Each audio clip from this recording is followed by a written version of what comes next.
wildlife.org. Ocala's information station, 1370 WOCA. Ocala.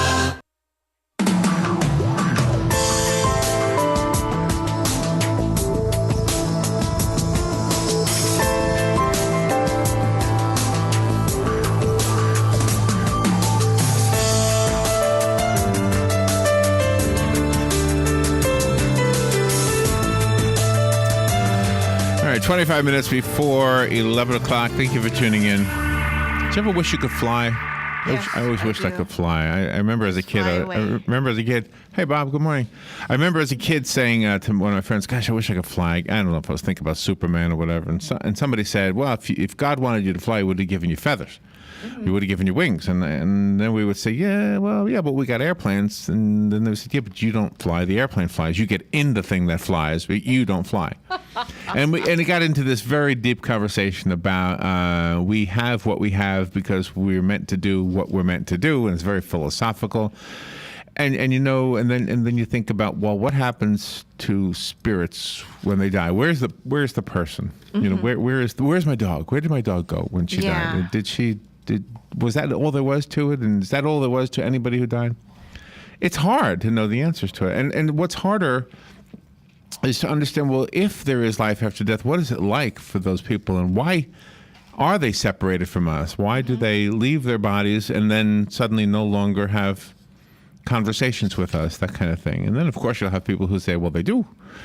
A lot of questions about this thing we call life. And Ron Walter has written a book that explains some of them. It'll make you think, if nothing else. Now, Ron is a retired lieutenant colonel of the U.S. Army. How about that, huh? Mm-hmm. He's a successful businessman. He's an advocate of ecumenical Franciscan spirituality. I'll have him explain what that is.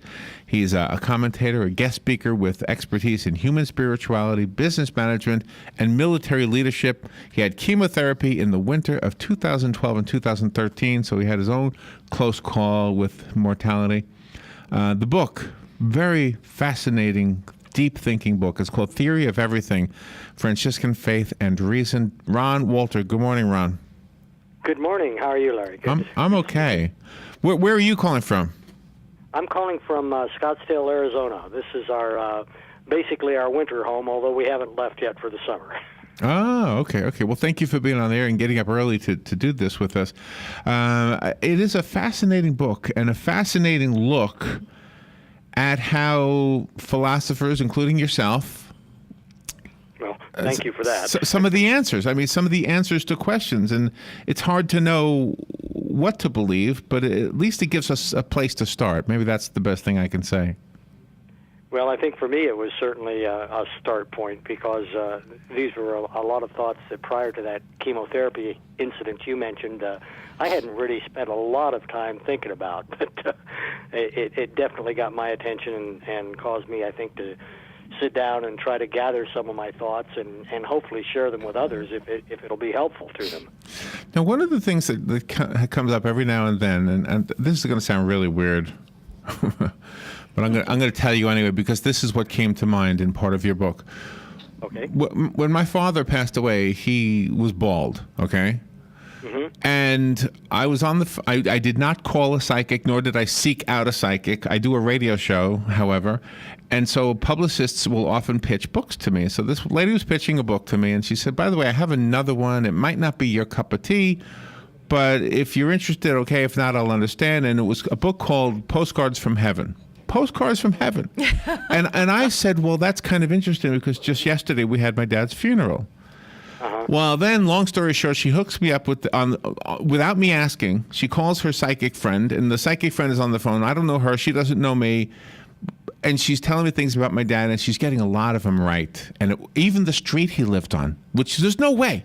There's no way. She didn't even know my name, nothing. Mm-hmm. Okay.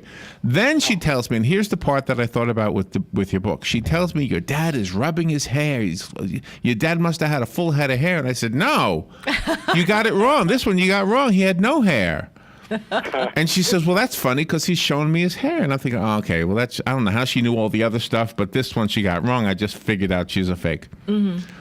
But then I was reading something about the physical body that we have when we're spiritual bodies, that there is actually perhaps reason to believe that there's hair. I know it's a crazy thing to think about, but I mean, what are your thoughts? I mean, do we have a physical existence on the other side? Well, I've actually evolved a little bit even since I wrote the book. I was at a workshop this weekend, and believe it or not, we were talking sort of about the same topic. It happened to be at the Franciscan Renewal Center here in Scottsdale, so we had a Franciscan who was looking back at medieval views of the resurrection, and the question was, or one of the questions was, how old are we when we're resurrected? And at least the medieval view during the Middle Ages was that we would all be 33. So I don't know, maybe your dad had hair at 33. I'm sure he did. And I often thought that too. And why 33? Because that's the year Jesus died? Is that why? Well, that was the Middle Ages thought on the process. I don't know that that's necessarily anyone's doctrine. I'm not sure that I subscribe to it myself, as you know from reading the book. To me, I tend to look at death as a transformation, and it's a transformation of both matter and energy. And of course, if you get into the real physics of things, I guess there isn't really any matter; it's all energy. So that kind of ties to my concept of spirit, which I see as energy. So one way or the other, we have spirit returning to God, to the cosmos, to wherever our spirit is returning. But I guess the question is the recognition of that spirit, and maybe perhaps that's what the psychic was talking about. At least this particular friar that was given the workshop was of the opinion that we would have the ability to recognize one another. Now, what that recognition is, I'm not really sure, but I think if it works for her and if it works for you, and your dad had hair and he was 33, that's wonderful. So what is Franciscan ecumenical Franciscan spirituality? What is that? Well, that's probably a term that I sort of gave myself. I'm not a professed Franciscan. A Franciscan, of course, is one of the orders of the Roman Catholic Church. So there's a whole order of Franciscans, as there are Jesuits and as there are Dominicans and other religious orders. I'm not a professed Franciscan. I'm not a member of the order, but I attend a renewal center here in Scottsdale.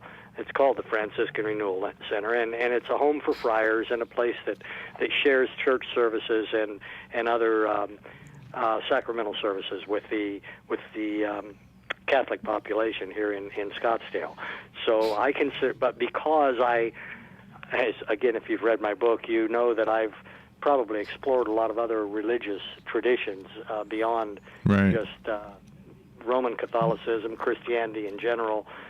So I've tried to look at a lot of different religious views, and that's why I dubbed the term ecumenical.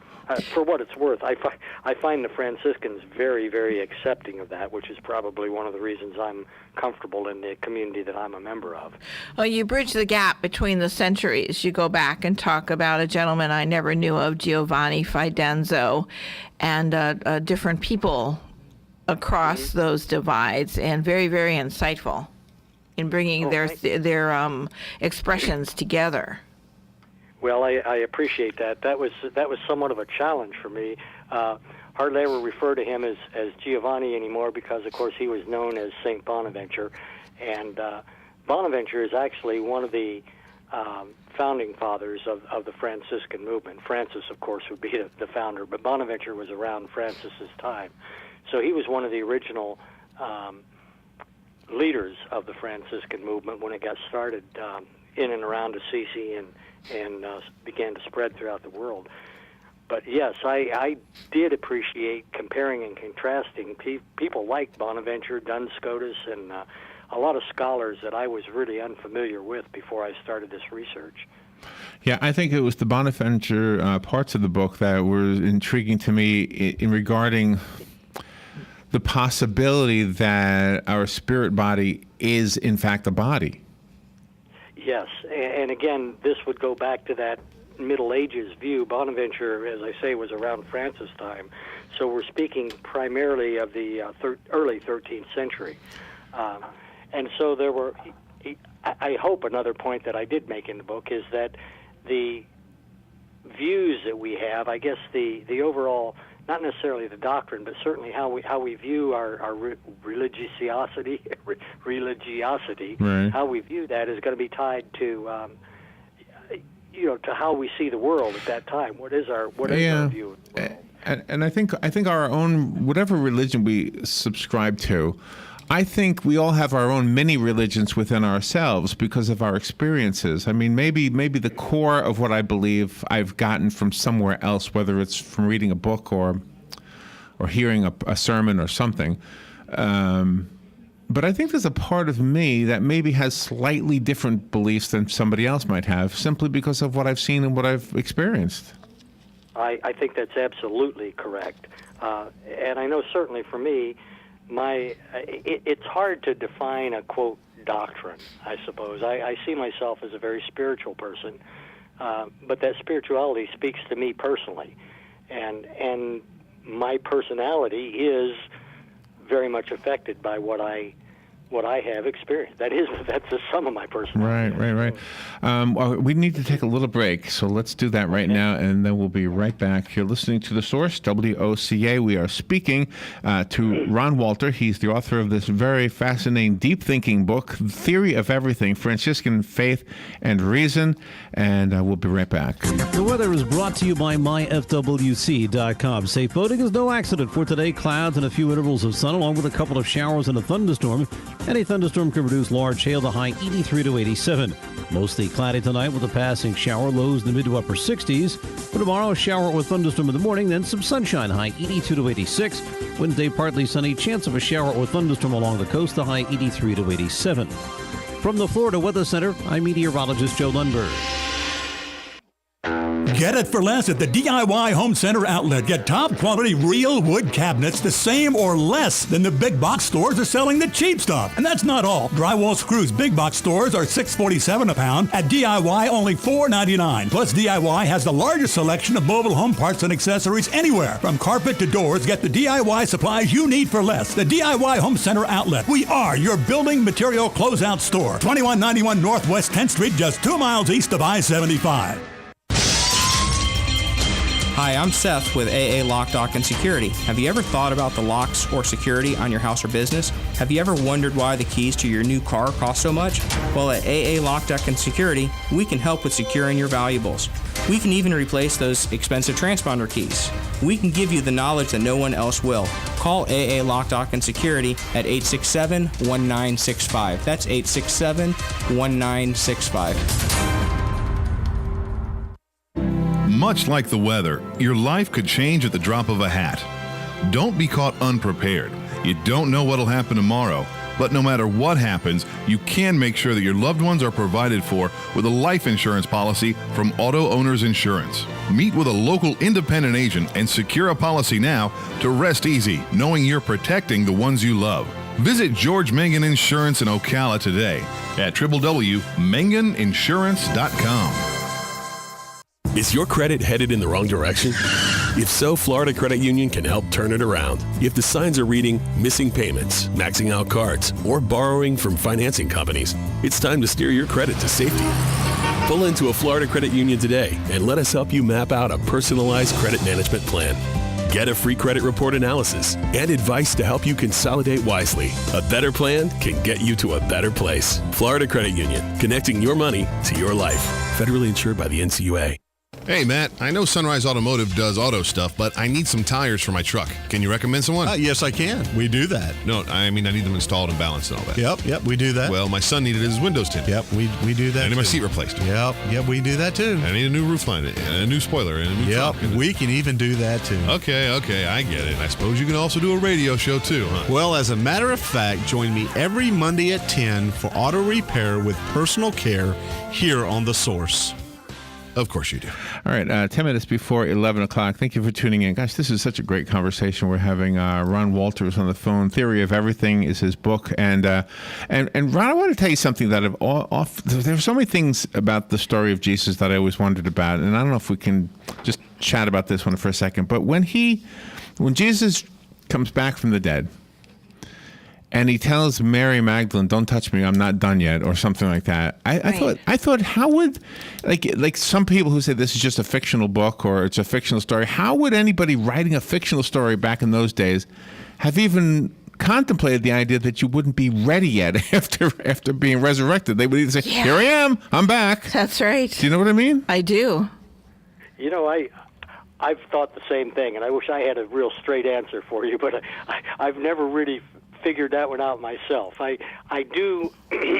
I believe there was something different about his body at that point, and I'm not sure just exactly what that was. It seems to me that if I follow my own train of thinking here, and we say that the resurrection entailed a process of transformation of matter and spirit, matter and energy, and a release of spirit.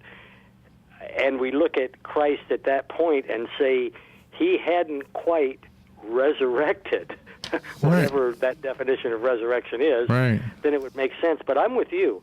For the writers of that day to have that sort of concept, that sort of an explanation, I don't know. Now, of course, it goes on as you follow the story. You have Christ demonstrating, the reality of his own body, both to the guys on the walk to Emmaus, I guess, by having a meal with them and recognized him in the breaking of the bread and so forth.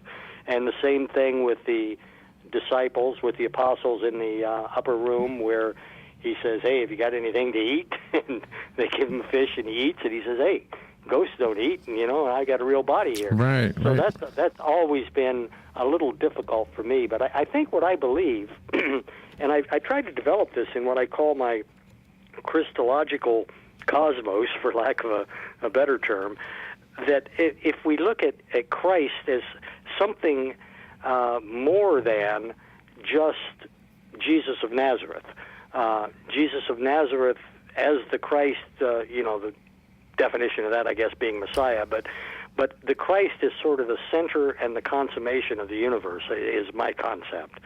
And so if we look at that and we say that what was going on in that resurrection was a prototype for our resurrection, then I find it easier to accept it and say, well, however Jesus of Nazareth looks today, he's at the center of the universe, and that's my concept. Well, just think about the very body you're in right now. It started out as this tiny little thing in your mother and this tiny little thing in your father, and somehow some kind of electrical thing happens when the two get together, and boom, here you are. Mm-hmm. Well, and it's not only that, but it's changing as we speak. Right. All those little cells are turning over. So that, again, gets to me. I, as you know, in the book, I spent a good deal of time talking about evolution and the science of that. But I think that what really hit me was this whole interdependence, the way that all of us, and this is a very Franciscan idea, by the way, but the way that all of us are interrelated, interdependent, but we're also impermanent. So the idea of death for me and resurrection and being a transformation and a step on this process is, given that we are so impermanent, that's just another step. And I'm not exactly sure what that looks like, but I've got my own ideas on that. Right. That's one thing you do, is that you do expand on love, energy, and chemical structures, and you need to have the love there along with the energy. Well, I'm glad you hit on that. Thank you, Robin. Love energy is another term, and I can't take credit for this. I got this from another Franciscan scholar, but the concept of love energy, and I'd call it a love energy of consciousness. I guess the other theme of the book is this concept of evolution to a higher state of consciousness, and it's all driven by love. Without love, we wouldn't have had the incarnation, we wouldn't have had any of the other things. And so I see love as that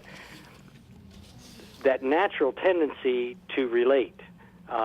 to get together, as Larry just described. So you get together and you form something new, and that's really a process that starts off at the microbiological level, and it goes through. At least today, I call human beings the forefront or the arrow of evolution. And I don't know, we probably are evolving to something greater than we are today. But at least I look at death right now as one step in that. Everything seems to have to die in order to become something new. And I love that, actually, that observation. I know I've said this on the air before, but not to you. When we didn't realize as people that the Earth was round, we shouldn't have been surprised because all the planets are round. We should have said, hey, that's probably the way we look too. So it's kind of like the way everything is in nature. It all has to die in order for it to come back again. Well, it's probably the way it is for everything. Mm-hmm. Makes sense. And I think everything that we do is either for our own experience or for someone else's experience. And that's it. Our whole lives are based on experiences. We have cars so that we can have the experience of being somewhere else for that day, or a boat to go experience. You know what? Everything is an experience. We go to the moon so we can experience what it looks like. Now, there's a philosophical position, and I like that. Yeah, I mean, if I do something, if I donate blood, I give it so somebody else can have an experience of living a little bit longer, that kind of thing. It's so, I don't know. There's really no need. Write that down, Larry. What's that? You should write that down, and then somebody 500 years from now can understand. They'll call it the Larrerian experience. That's right. The Larrerian theory. You talk about human confusion, and we as humans are really, really confused because we all want to do the right thing. Sometimes it's hard to make decisions, but we always have to make those decisions by ourselves. We can't take credit from someone or blame someone for the outcome. Well, I think that gets probably to that basic theological position on free will, and I'm a great believer in free will, and I'm a great believer in taking responsibility for our own decision making. So yes, absolutely. I think you've hit on something very important. When I was writing this book, one of the reviewers, a gentleman by the name of Dan Beeger, who was a business partner of mine several years ago, and a great philosopher, critiqued the first draft because I hadn't said enough about free will. And I think that it's one of those concepts. There's some argument about whether or not we really, really have free will, but I really, really believe we do. And I believe not just us, but all of nature. I think when we look at any aspect of nature that chooses, as Larry was saying, through experience or whatever it is, chooses to form some sort of symbiotic relationship, some sort of get together with somebody else and create something new, that's a free decision. And we don't have to make that, and I guess we could evolve in a lot of different directions. So others would say there's a certain randomness to this, but I believe that what God has done is create entities, all of us, not just people. I think this is a Franciscan concept. I see spirit in all of us, and I see the Spirit of God moving and helping us to discern that free will, but we still have it, and we can choose to go the wrong way. You're a deep-thinking man. I appreciate what you're saying, and I love the fact that your writing is deep and inspiring. It'll cause the reader to think deeply as well. It goes beyond it. I guess you could read the Bible and or any book really, and take it at surface level and say, okay, well, this is what I'm supposed to do. But I think you can also look at, and this is how I should be feeling, or this is why I should be feeling, to make it even deeper. I have a copy of the book, Theory of Everything. Ron Walter wrote the book. You can have the copy that was sent to us. Call me if you'd like it. The number is 622-9622. The rest of us have to go buy it. Ron, do you have a website? I do have a website. It's ronaldwalter.com. And, you can follow me on Twitter and all those other things. There's links to all that on that. So ronaldwalter.com, and that's a good place to buy the book. And we very much appreciate the opportunity to speak this morning. Thank you. Is it on Amazon, et cetera? It's on there, too, and all of those links are on my website. Okay, so ronaldwalter.com. Ron, thank you for being on the air with us today. I loved this conversation.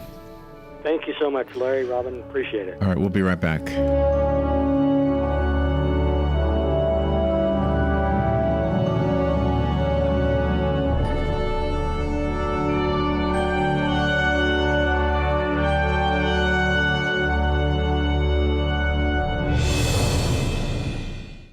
Broadcasting from the Paddock Mall Studios, this is WOCA.